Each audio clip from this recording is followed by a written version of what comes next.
Aujourd'hui, nous avons Nevila Jean-Claude Bationo, PhD en psychopédagogie par l'Université Laval, qui nous parlera de l'engagement paternel en contexte migratoire. Bienvenue. Oui, bonjour, Azanet. Sans plus tarder, nous allons commencer avec la première question de la journée. Qu'est-ce que l'engagement paternel?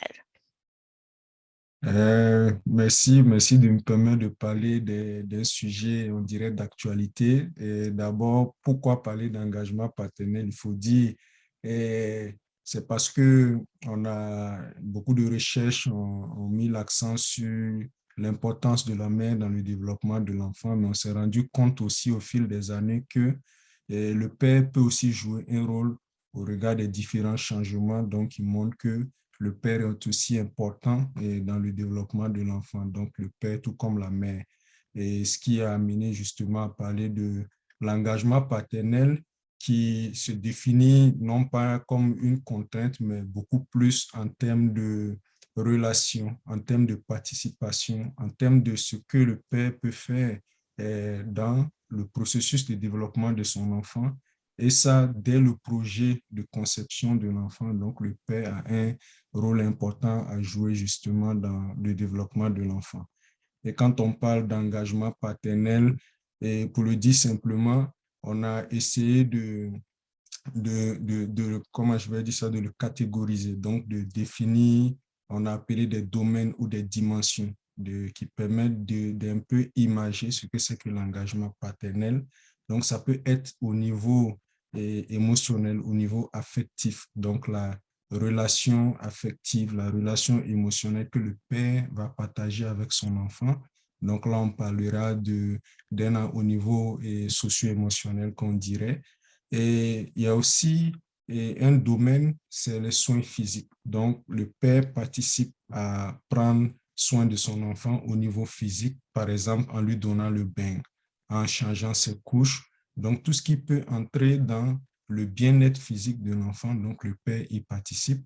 On a une autre dimension qui renvoie aussi aux interactions physiques, donc les jeux physiques. Donc, tout ce que le père peut faire comme jeu avec son enfant, indépendamment du sexe de l'enfant et de l'âge de l'enfant.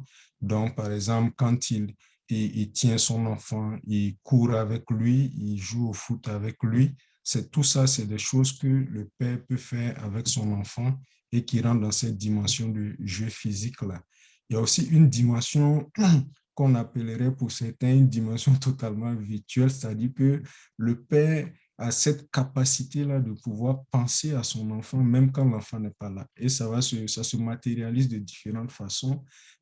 Pour ceux qui ont un bureau de travail, par exemple, on va retrouver une photo sur le bureau ou une photo dans le porte-monnaie ou lors des discussions avec d'autres personnes, le père parle de son enfant et on a aussi la discipline, mais pas en termes de correction, mais en termes de donner les bonnes attitudes à l'enfant dans la société. Donc, ce qu'on peut dire de façon ramassée là sur l'engagement paternel.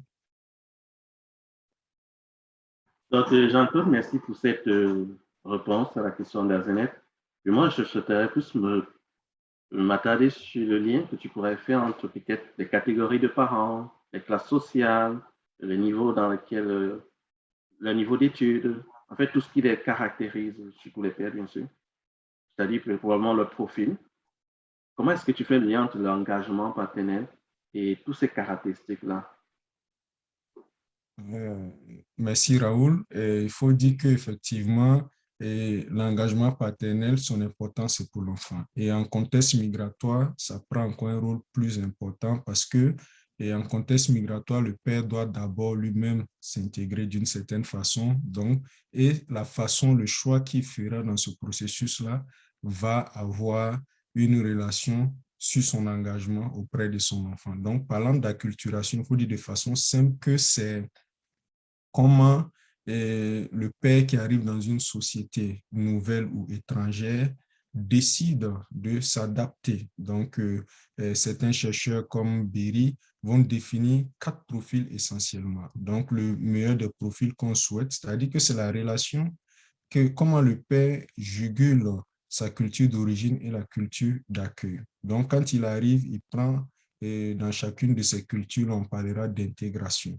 Mais quand il est beaucoup plus focalisé sur la culture d'accueil, assimilation, s'il reste dans sa culture d'origine, séparation, s'il n'est dans aucune des deux, on parlera de marginalisation.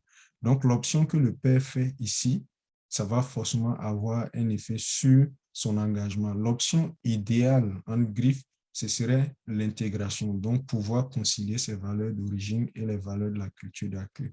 Et on s'est rendu compte justement que le père qui est dans cette configuration-là a tendance à être plus disponible pour son enfant. Et puis, c'est logique parce que le père dans cette configuration se sent bien dans la société. Il y a moins de conflits avec les valeurs de la société et avec ses propres valeurs. Donc, ça le rend plus disponible pour être engagé auprès de son enfant. On a vu aussi que dans une certaine mesure, les pères qui sont assimilés, donc qui ont une forte propension vers la culture d'accueil, sont aussi bien engagés parce qu'on se trouve dans un environnement donné, donc avec ses règles. Donc, on se dit que le père qui assimile ces règles-là aura plus de facilité à transmettre ces règles-là aussi à son enfant, donc va être plus engagé.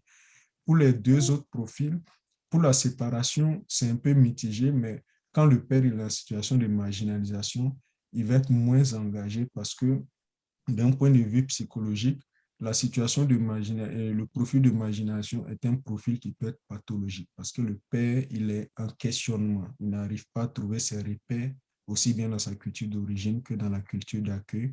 Donc, en ce moment, il n'est même pas disponible lui-même émotionnellement pour être engagé auprès de son enfant.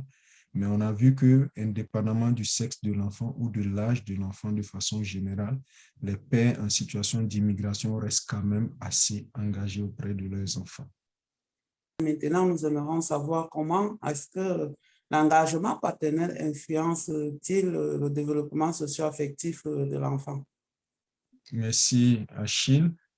Tout comme la question précédente, il faut dire que aussi bien les profils d'acculturation vont influencer l'engagement paternel, le fait pour le père d'être engagé, donc ça a des retombées positives pour le développement de l'enfant, en particulier le développement socio-affectif de l'enfant. Et parlant du développement socio-affectif de l'enfant, nous avons regardé essentiellement 3 dimensions. Donc, on a appelé anxiété et retrait, donc le fait que l'enfant soit un peu isolé, l'agressivité, et puis ce qu'on appelle la compétence sociale. Et en regardant ces aspects en lien avec l'engagement paternel, on s'est rendu compte que lorsque le père est engagé par rapport à un père qui n'est pas engagé, il y a quand même une certaine influence sur ces aspects du développement socio-affectif de l'enfant. Et l'exemple est que quoi? Un père qui va se trouver en situation de marginalisation, par exemple, il va être moins engagé et on va voir que son enfant développe beaucoup plus d'anxiété. Donc, l'enfant va avoir cette anxiété-là ne s'explique par le fait que le père qui est en situation de marginalisation, il vit lui-même une anxiété. Donc, il n'est pas disponible pour bien prendre en charge l'enfant. Il est en conflit avec ses valeurs. Donc, par ailleurs, il ne peut pas prendre convenablement en charge son enfant et l'enfant aussi va vivre ce stress-là.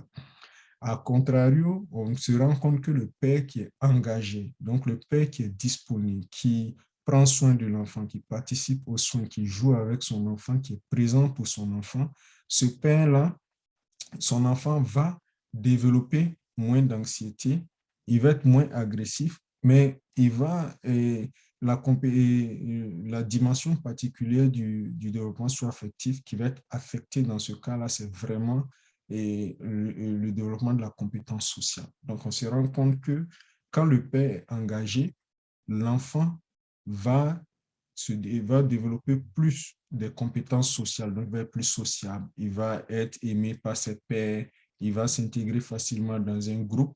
Et on pense que ça s'explique aussi par le fait que le père, son plus haut niveau d'engagement va se trouver surtout au niveau de l'ouverture au monde de l'enfant. Donc, c'est lui qui participe beaucoup à la socialisation de l'enfant, d'où on a trouvé auprès de nos pères immigrants qu'on a interrogés là que plus ils sont engagés, plus ils vont être et leurs enfants vont développer leurs compétences au niveau social. Donc, il y a un lien entre ces 3 dimensions-là.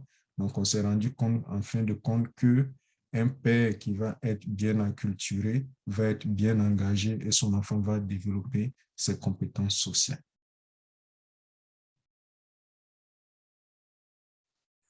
Bon, merci beaucoup, Jean-Claude. Je ne sais pas si quelqu'un d'autre aurait des questions supplémentaires. C'est quand même un sujet très intéressant.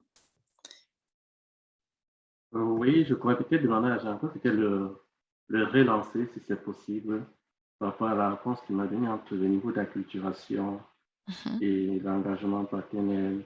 Je voudrais savoir, Jean-Claude, est-ce que peut-être dans les études que vous menez, est-ce que ça a été possible de voir si les parents qui font un certain type d'emploi sont plus engagés ou moins engagés?